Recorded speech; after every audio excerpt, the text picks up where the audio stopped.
So today I want to do something like more personal, special, because I don't know if you know, but July is Disability Awareness Month.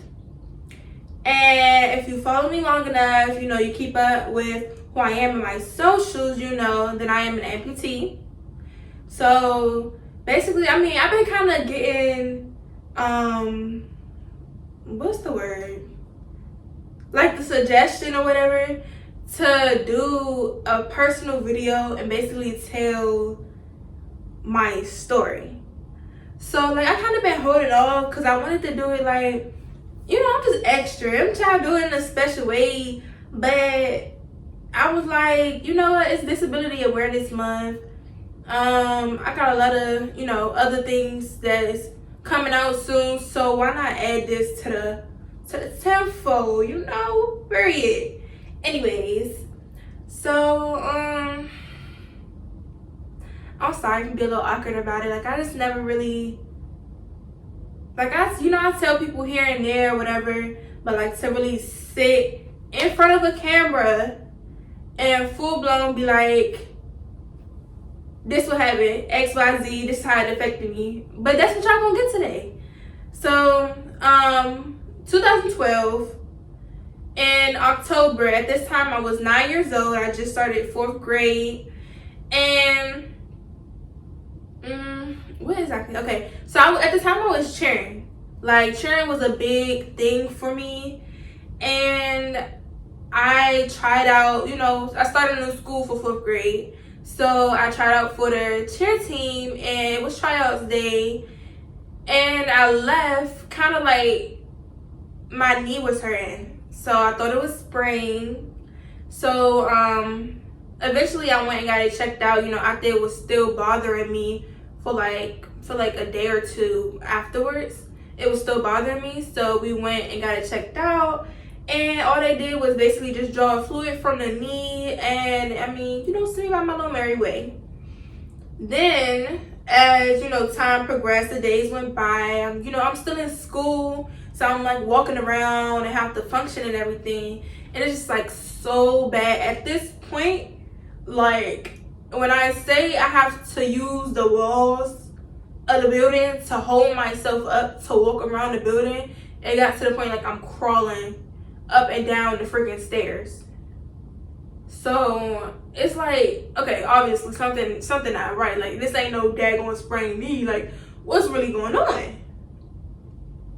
So I want to say, I don't even really know time frame wise. I felt like it was like 2 weeks, maybe a week or so. My mom eventually gets back in town. She went out of town for her birthday, and at this point, by the time she gets back, I'm like, okay, I just can't stand up at this point. Like so at the time I was going to church, it was a Sunday that my mom had came back.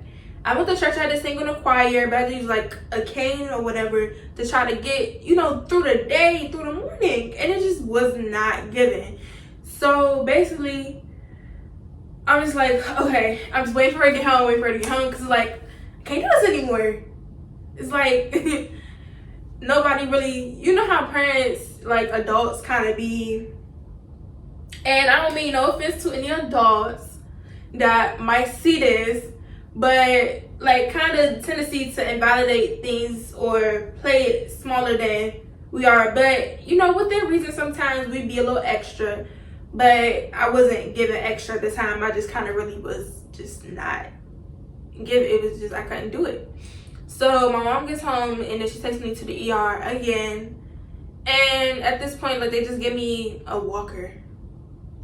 So it's like, okay, I don't know what else we're supposed to do. You came in for a sprained knee. But obviously it's not a sprained knee. Do more tests. But whatever. So, at this point, like, you know, since I can't walk, I can't go to school. I'm staying at my grandmother's house, and as time go on, I'm just kind of getting worse and worse. I got a fever that kind of lasted forever. On top of the not being able to walk, you know, something is really wrong, and then I lost my appetite. So at this time, I always think this is like the funniest part of the story, but at this time, like, I love growing up. As a kid, I love chocolate. So my grandmother, like, her chocolate cake used to hit. But when I say used to hit. So I wasn't eating anything else, and she was like, okay, you know what? If she don't eat this, like, she need to eat something. So she baked me a cake, and I don't eat it. She's like, nah, something's wrong. Like, what's going on? Something is wrong. So eventually, my mom, they just take me to the hospital again. Like, okay, I know y'all sent her back like twice, that it was not a big deal, but this is what's going on, y'all. You know. So I don't know too much. I feel like a lot of time went past that I was unaware of, and I feel like I want to do eventually a story time with my mom, because she knows more details than I do of the situation. So I'm just basically sharing you my experience. Obviously this experience and what happened affected so many people that was in my life, my siblings, my mom, my grandma,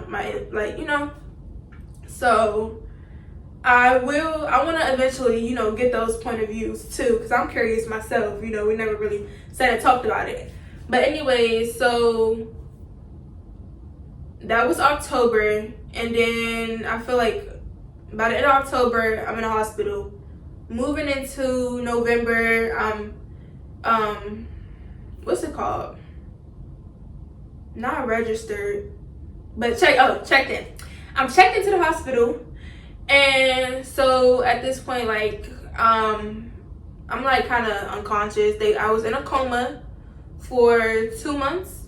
So I'm guessing when I went, like, the time that I feel like I'm missing, towards like the end of October, when they took me back to the hospital, that's kind of when at some point I was put in a coma, because everything else is kind of a blur in between that time frame. But November 23rd of 2012 is when my leg was officially amputated. So in between that time, I had multiple other surgeries. I don't know if you can see, but here I have my trach. So my organs kind of was filled. So I had MRSA meningitis. And if you don't know, that's a blood disease and a bone infection. So the bone infection, basically kind of caused the blood disease, but let me not say disease, infection. Sorry, the blood infection. So your bloodstream connected to everything throughout your body. My organs at this point are failing, hence the trach surgery, because the lungs were collapsing. It was just so much that happened. Like I said, I'm gonna do another video eventually, so my mom, or just get more insight on what really happened. But that's what happened. I got MRSA meningitis, multiple surgeries. I was in a coma 2 months, lost my leg November, and then I feel like I woke up. I know, because I remember for certain that I woke up, like, it was kind of around Christmas time, because I remember the little decoration of the Christmas tree, and kind of when I woke up, it's just a very emotional time, because one, a lot of people are visiting me, and it's just kind of like, since I had the trach surgery, I couldn't speak. I couldn't talk for a long time, for somebody who is talking regularly. I couldn't talk for a very long time. So I'm just kind of silently processing everything. And it's like, I don't really feel like I necessarily fully processed it at the time. Like, what I felt about, like, it was like, okay, I woke up, leg is gone. Like, your leg got amputated. Okay. But, like, I'm more so empathetic. So I'm kind of like, just everybody emotions around me I'm feeling, instead of like trying to process my own how I felt about it. So it's like, people coming to visit me, they crying, like, I hope everything is okay, they, praying, and I'm just like, I don't want to say I was confused because I'm a very intelligent person, but it's just like, okay, I don't really know necessarily what I'm supposed to feel about it, So, journey went on. I feel like that following I feel like it was like February. It was either late January or February that I then went to rehab. At this point, I'm not at the point of where I can learn to get a prosthetic, but I'm basically doing therapy, so I'm kind of learning how to use the bathroom on my own. I have to learn how to eat all over again, learn how to talk all over again. What else? Just everything, like walking on crutches, walking on a walker. And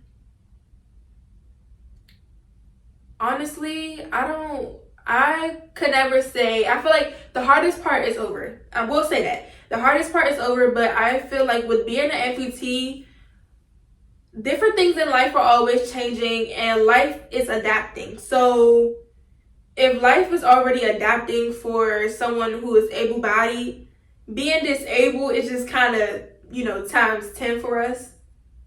So every day is always a process. Like I have to be aware of my gait. I'm adapting to using the stairs. I'm adapting to when I get a new type of need for my prosthetic. I'm adapting to being comfortable with my new, I guess you could say my new body, because it's different. So over the years and still today, just getting used to that, and it's just a whole process of re-loving yourself in a sense. So it was kind of a little easier as a child, but also at the same time, I was going through my preteen, and them hormones and them emotions be kicking.